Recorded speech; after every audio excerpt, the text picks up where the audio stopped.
সৃজন ঘর 12 মিনিট সিরাত।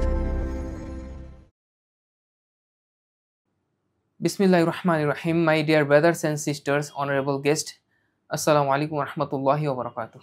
সিরাহ যে শব্দটির উৎপত্তি হয়েছে সরাহ বা ভ্রমণ করা থেকে, যার আক্ষরিক অর্থ হচ্ছে বায়োগ্রাফি। আজ আমরা এমন এক মানুষের বায়োগ্রাফি সম্পর্কে জানবো যার সম্পর্কে মহান আল্লাহ সুবহানাহু ওয়া তাআলা বলেছেন, লাকাদ কানা লাকুম ফি রাসূলিল্লাহি উসওয়াতুন হাসানাহ, আমি তোমাদের জন্য রাসূলুল্লাহ সাল্লাল্লাহু আলাইহি সাল্লামের মধ্যে রেখেছি উত্তম আদর্শ। তখন সাল গণনা করার প্রচলন ছিল না, কোনো ধরনের বড় ঘটনাকে কেন্দ্র করে ছোট ছোট কিছু ঘটনাকে মনে রাখা হতো। ঠিক তেমনিভাবে 571 খ্রিস্টাব্দে আমুল ফিল বা হস্তি বাহিনী ঘটনা ঘটে। সেই ঘটনার 50 থেকে 55 দিন পরে সহিহ রিওয়ায়াত মোতাবেক 9 রবিউল আউয়াল সোমবার সুবহে সাদিকের মধ্যে রাসূলুল্লাহ সাল্লাল্লাহু আলাইহি সাল্লাম এই দুনিয়াতে আগমন করেন। তিনি আগমন করেন মক্কার কুরাইশ বংশে। তিনি একটি হাদিসের মধ্যে তার বংশ সম্পর্কে বলেন যে আল্লাহ সুবহানাহু ওয়া তাআলা ইব্রাহিম আলাইহিস সালামের সন্তানদের মধ্য থেকে ইসমাঈল আলাইহিস সালামকে, ইসমাঈল আলাইহিস সালামের সন্তানদের মধ্য থেকে বনু কেনানাকে, বনু কেনানার মধ্য থেকে বনু কুরাইশকে, বনু কুরাইশের মধ্য থেকে বনু হাশিমকে, আর বনু হাশিমের মধ্য থেকে আমাকে বাছাই করেছেন। তিরমিজি শরীফ হাদিস নাম্বার 3605। তার দাদার নাম ছিল আব্দুল মুত্তালিব। তিনি ছিলেন কাবার একজন দায়িত্বশীল। তারই ছেলে আব্দুল্লাহ এবং মাতা আমিনা বিনতে ওয়াহাবের গর্ভে তিনি জন্মগ্রহণ করেন। তারই জন্মের দিনে সমস্ত আকাশ বাতাস পাহাড় পর্বত সমস্ত কিছু খুশিতে আত্মহারা হয়ে গিয়েছিল এবং পারস্যের 14টি গম্বুজ ধসে পড়ে। রাসূলুল্লাহ সাল্লাল্লাহু আলাইহি সাল্লাম জন্মের পূর্বে তিনি এতিম হয়ে যান। তার বাবা আব্দুল্লাহ সিরিয়া থেকে ফেরার পথে ইন্তেকাল করেন। এরপর রাসূল সাল্লাল্লাহু আলাইহি সাল্লামের জন্মের পর তার চাচা এরকম আবু লাহাব তার দাসী সুয়াইবাকে এরকম খুশিতে আজাদ করে দেন। আর এই দাসী সুয়াইবা কিছুদিনের জন্য রাসূল সাল্লাল্লাহু আলাইহি সাল্লামকে দুধ পান করান। জন্মের 7ম দিন দাদা আব্দুল মুত্তালিব তার জন্য আকিকা করান, তার খতনা করান এবং নাম রাখেন মুহাম্মদ সাল্লাল্লাহু আলাইহি সাল্লাম, যার অর্থ হচ্ছে প্রশংসনীয়। তখন মক্কার একটি প্রচলন ছিল যে কোনো বাচ্চা জন্মগ্রহণ করলে তাকে সুদূর বেদুইনদের কাছে পাঠিয়ে দেওয়া হতো, যেন তার ক্যারেক্টার, তার ফিজিক্যাল স্ট্রেংথ, তার পিওর আরবিক ল্যাঙ্গুয়েজটাকে স্ট্রং করার জন্য। ঠিক তেমনি সেই বছরই বনু সাদ গোত্রের মা হালিমাতু সাদিয়ার কাছে রাসূল সাল্লাল্লাহু আলাইহি সাল্লামকে তার মা আমিনা তুলে দেন। এরপরে তাকে কোলে নেওয়ার পর থেকেই তিনি বিভিন্ন রকম বরকত উপলব্ধি করতে থাকেন। যখন তার বয়স 4 বছর তখন একটি আশ্চর্যজনক ঘটনা ঘটে। জিবরাইল আলাইহিস সালাম সাদা পোশাকে নেমে এসে রাসূল সাল্লাল্লাহু আলাইহি সাল্লামকে সিনা চাক করেন, যাকে শাক্কু সদর বলা হয়। সিনা চাক করে হৃৎপিণ্ড থেকে শয়তানের অংশকে বের করে জমজম পানি দিয়ে ধুয়ে পুনরায় আবার সেখানে প্রতিস্থাপন করে দেন।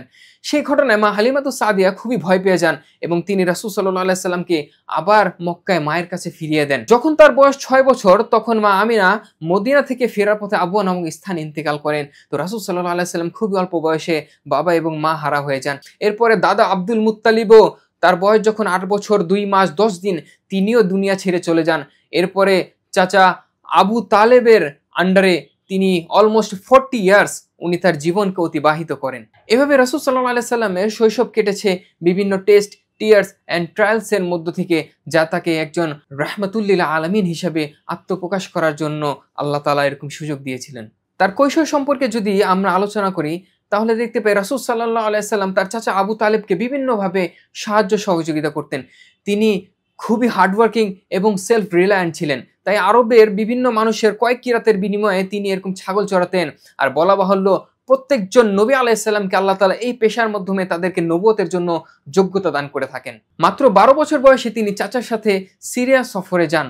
সেখানে এক খ্রিস্টান পাদ্রী বুহাইরা বিভিন্ন আলামত দেখতে পেলেন যে একটি মেঘখণ্ড তার মাথাকে এরকম রোদ থেকে এরকম বাঁচিয়ে রাখতেছেন। আর তিনি তখন ভবিষ্যৎবাণী করেছিলেন যে ইনি একজন লাস্ট মেসেঞ্জার হবেন। পরে 15তম বছরে বনু জুবাইদ গোত্রের এক ব্যক্তি মক্কায় এসে যখন প্রতারিত হয় তখন আব্দুল্লাহ ইবনে জুদআন আত-তাইমির ঘরের মধ্যে রাসূল সাল্লাল্লাহু আলাইহি সাল্লামের তত্ত্বাবধানে একটি ঐতিহাসিক চুক্তি স্বাক্ষরিত হয়, যাকে বলা হয় হিলফুল ফুদুল।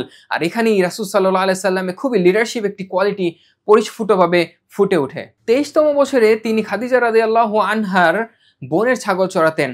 তার সততা এবং ট্রুথফুলনেস জানতে পেরে খাদিজা রাদিয়াল্লাহু আনহা তাকে তার ব্যবসায় কাজে এরকম যুক্ত করার জন্য আগ্রহ প্রকাশ করেন। এর পরবর্তীতে তিনি রাসূল সাল্লাল্লাহু আলাইহি সাল্লামকে তিনি সিরিয়া পাঠান। আর সিরিয়া সফরে সেই ব্যবসায়িক কাফেলা রাসূল সাল্লাল্লাহু আলাইহি সাল্লামের অনেস্টি, সততা কারণে সেই ব্যবসায়িক কাফেলাটি 2 থেকে 3 গুণ বেশি লাভবান হয়ে ফিরে আসে। আর এই গুণে গুণান্বিত রাসূল সাল্লাল্লাহু আলাইহি সাল্লামের বিভিন্ন কোয়ালিটি দেখে খাদিজা রাদিয়াল্লাহু আনহা তাকে এরকম বিবাহের প্রস্তাব পাঠান। অতঃপর 25তম বয়সে সেই পবিত্র বিবাহটি সম্পন্ন হয়। তার বয়স যখন 35 বছর তখন কাবা ঘর পুনর্নির্মাণ করার প্রয়োজন দেখা দেয়। তখন কাবা ঘরের মধ্যে হাজরে আসওয়াদকে প্রতিস্থাপন করা নিয়ে বিভিন্ন ধরনের ফিতনা দেখা দেয়। তখন এটা সমাধান দেন স্বয়ং রাসূল সাল্লাল্লাহু আলাইহি সাল্লাম। তিনি পাথর খণ্ডটিকে একটি কাপড়ের মধ্যে রেখে চারো কোনায় এরকম ৪ জন গোত্রীয় প্রধানকে নিয়ে এরকম কাবা ঘরের মধ্যে সেটাকে প্রতিস্থাপন করে দেন। আর এটার মাধ্যমে রাসূল সাল্লাল্লাহু আলাইহি সাল্লামের বিচক্ষণতা প্রমাণিত হয়। নবুয়তের আগে রাসূল সাল্লাল্লাহু আলাইহি সাল্লাম বিভিন্ন ধরনের স্পিরিচুয়াল ক্রাইসিস অনুভব করতেন। তিনি হেরা গুহায় গিয়ে এরকম ধ্যানমগ্ন থাকতেন। রাতের বেলা যা স্বপ্ন দেখতেন সকালবেলা তাই সত্যি হয়ে যেত। ঠিক তেমনিভাবে একদিন তার ৪০তম বছরে সোমবার রাত, রমাদান মাস, এরকম গারে হেরার মধ্যে রাসূল সাল্লাল্লাহু আলাইহি সাল্লামের কাছে জিবরাইল আলাইহিস সালাম মানবরূপে এসে বলতে লাগলেন, ইকরা, আপনি পড়ুন। রাসূল সাল্লাল্লাহু আলাইহি সাল্লাম বলেন, মা আনা বিকারিন, আমি তো পড়তে জানি না। তখন জিবরাইল আলাইহিস সালাম তাকে ৩ বার এরকম চাপ দিয়ে ধরলেন এবং এরপর রাসূল সাল্লাল্লাহু আলাইহি সাল্লাম বলতে শুরু করলেন, ইকরা বিসমি রাব্বিকাল্লাযী খালাক, খালাকাল ইনসানা মিন আলাক। সূরা আলাকের প্রথম ৫টি আয়াত নাজিল হয়। ভয়ে কাঁপতে কাঁপতে রাসূল সাল্লাল্লাহু আলাইহি সাল্লাম খাদিজা রাদিয়াল্লাহু আনহার কাছে চলে যান এবং বলতে থাকেন, জাম্মিলুনি জাম্মিলুনি, আমাকে চাদর আবৃত করুন। খাদিজা রাদিয়াল্লাহু আনহা আফটার দ্যাট তাকে ওয়ারাকা বিন নওফেলের কাছে নিয়ে যান, যিনি আসমানি কিতাবের পণ্ডিত ছিলেন। সেই ওয়ারাকা বিন নওফেল বলতে লাগলেন যে ইনি সেই নামুস যিনি মুসা আলাইহিস সালামের কাছে এসেছিলেন। এরপরে সূরা মুদ্দাসসিরের আয়াত নাজিল হয়, ইয়া আইয়ুহাল মুদ্দাসসির কুম ফাআনযির ওয়া রাব্বাকা ফাকাব্বির। এরপরে রাসূল সাল্লাল্লাহু আলাইহি সাল্লাম ৩ বছর গোপনে দাওয়াত দিতে থাকেন। কিছু সংখ্যক সাহাবীরা তখন ঈমান গ্রহণ করেন। এরপরে নবুয়তের ৪র্থ বছরে ফাজদা বিমা তু'মার ওয়া আরিদ আনিল মুশরিকিন, এই আয়াতটি যখন নাজিল হয় তখন রাসূল সাল্লাল্লাহু আলাইহি সাল্লাম সেই সাফা পাহাড়ে উঠে এরকম আহ্বান করতে লাগলেন, হে মানব সকল, আমি তোমাদের জন্য সতর্ককারী রূপে প্রেরণ করা হয়েছি।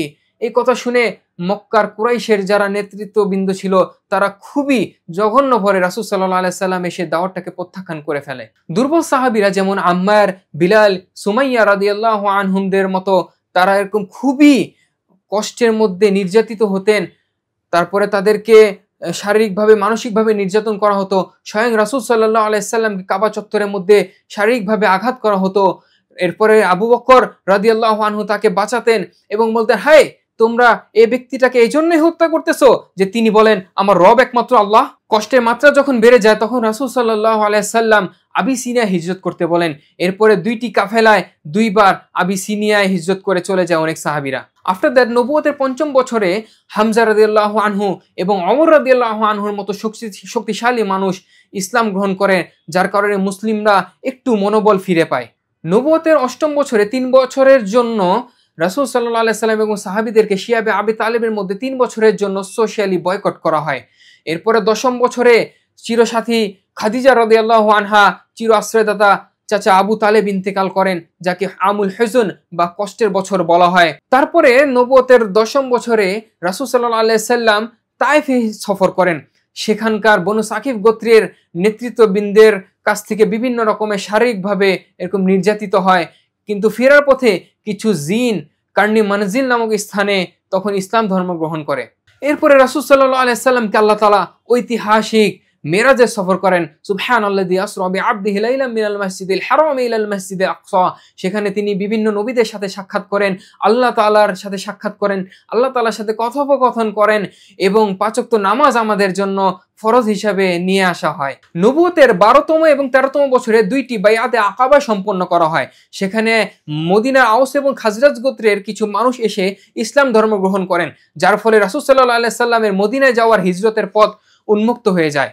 অতঃপর নবুয়তের ১৪দশ বছরে সফর মাসের শেষের দিকে রাসূল সাল্লাল্লাহু আলাইহি সাল্লাম সেই কাবা ছেড়ে মদিনার দিকে হিজরত করেন। সেখানে কুবার মধ্যে প্রথম ইসলামী মসজিদ নির্মাণ করা হয়, যার ভিত্তি ছিল তাকওয়ার উপর। এরপরে তিনি রবিউল আউয়াল মাসে মদিনায় গিয়ে এরকম আশ্রয় গ্রহণ করেন। রাসূল সাল্লাল্লাহু আলাইহি সাল্লাম হিজরত করে মদিনা আসার পর সর্বপ্রথম মসজিদে নববী নির্মাণ করেন। এরপরে আনসার এবং মুহাজিরদের মধ্যে ভ্রাতৃত্ব স্থাপন করেন। ঐতিহাসিক মদিনা সনদ চুক্তি স্বাক্ষরিত হয়।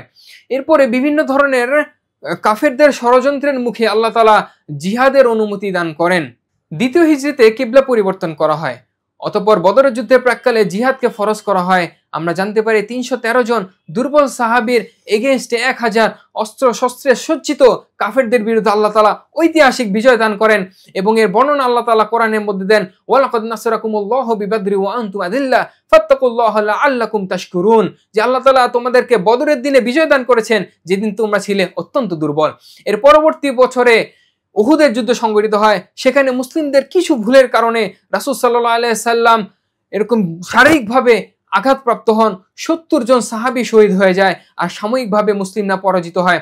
এর পরবর্তী বছর দুইটি মর্মান্তিক ঘটনা ঘটে, সেটি হচ্ছে বীরে মাউনা এবং বীরে রাজির ঘটনা, যেখানে সাহাবায়ে কেরামদেরকে যারা কোরআনের মধ্যে পারদর্শী ছিলেন তাদেরকে নিয়ে যে একটি ট্রাফে ফেলে হত্যা করা হয়। রাসূল সাল্লাল্লাহু আলাইহি সাল্লাম খুবই মর্মাহত হন এবং একটি মাস আল্লাহ তাআলা ফজরের নামাজে কুনুতে নাজেলা তাদের জন্য পাঠ করেন। পঞ্চম হিজরিতে খন্দকের যুদ্ধ হয়, তখন বনু কুরাইজা গাদ্দারি করে আর রাসূল সাল্লাল্লাহু আলাইহি সাল্লাম তখন বনু কুরাইজা আক্রমণ করতে বলেন। ষষ্ঠ বছরে বনু মুস্তালিক যুদ্ধ থেকে ফেরার সময় মুনাফিকদের ষড়যন্ত্রের কারণে মা আম্মাজান আয়েশা রাদিয়াল্লাহু আনহা, আমাদের নয়নের মণি, তার সতীত্বের উপরে এরকম মুনাফিকরা প্রশ্ন তোলে। এরপর আল্লাহ তাআলা 1 মাস পর সূরা নূরের 10টি আয়াত নাজিল করে রাসূল সাল্লাল্লাহু আলাইহি সাল্লামের সহধর্মী আয়েশা রাদিয়াল্লাহু আনহার সতীত্বকে এরকম সার্টিফাই করে দেন। এই বছরই রাসূল সাল্লাল্লাহু আলাইহি সাল্লাম স্বপ্নে দেখতে পেলেন তিনি ইহরামের কাপড় পরিধান করা অবস্থায় বাইতুল্লাহ তাওয়াফ করতেছিলেন। ঠিক তখনই তিনি সাহাবায়ে কেরামদেরকে নিয়ে উমরা পালন করতে বেরিয়ে পড়েন, কিন্তু কাফেররা তখন হুদাইবিয়া নামক স্থানে তাকে আটকিয়ে দেয় এবং সেখানে ঐতিহাসিক হুদাইবিয়া চুক্তি স্বাক্ষরিত হয়। হুদাইবিয়া পরবর্তীতে রাসূল সাল্লাল্লাহু আলাইহি সাল্লাম বিভিন্ন দেশে রাজা বাদশাদের কাছে ইসলামের বাণী চিঠি আকারে এরকম প্রেরণ করতে থাকেন।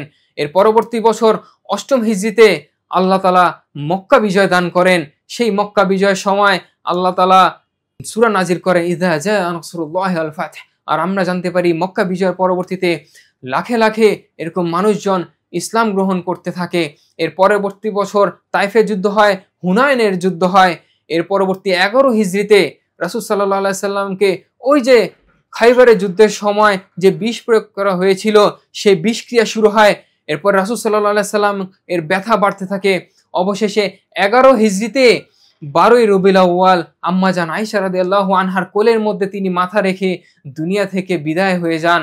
এরপরে রাসূল সাল্লাল্লাহু আলাইহি ওয়াসাল্লামের মৃত্যুতে যখন সাহাবীরা খুবই পেরেশান, তখন আবু বকর সিদ্দিক রাদিয়াল্লাহু আনহু ঘর থেকে বের হয়ে সে ঐতিহাসিক ভাষণটি দিয়েছিলেন, মান কানা ইয়াবুদু মুহাম্মাদা ফাইন্না মুহাম্মাদা ক্বাদ মাত ওয়া মান কানা ইয়াবুদুল্লাহ ফাইন্নাল্লাহা হাইয়্যুল লা ইয়ামুত। যে কেউ যদি মুহাম্মদ সাল্লাল্লাহু আলাইহি সাল্লামের ইবাদত করত সে যেন জেনে রাখে যে মুহাম্মদ সাল্লাল্লাহু আলাইহি সাল্লামের ইন্তেকাল হয়ে গেছে, আর কেউ যদি আল্লাহ তাআলার ইবাদত করে সে যেন জেনে রাখে যে আল্লাহ তাআলার কখনোই মৃত্যু হবে না, তিনি চিরঞ্জীব। এই ছিল রাসূল সাল্লাল্লাহু আলাইহি সাল্লামের সম্পূর্ণ সিরাতের আমাদের শিক্ষা। আল্লাহ তাআলা আমাদেরকে এই তাওহীদের উপর অটল থাকার তৌফিক দান করেন। আল্লাহ তাআলা এই সিরাতের উপর আমাদেরকে অটল থাকার তৌফিক দান করেন। ওয়া আখির দাওয়ানা আনিল হামদুলিল্লাহি রাব্বিল আলামিন।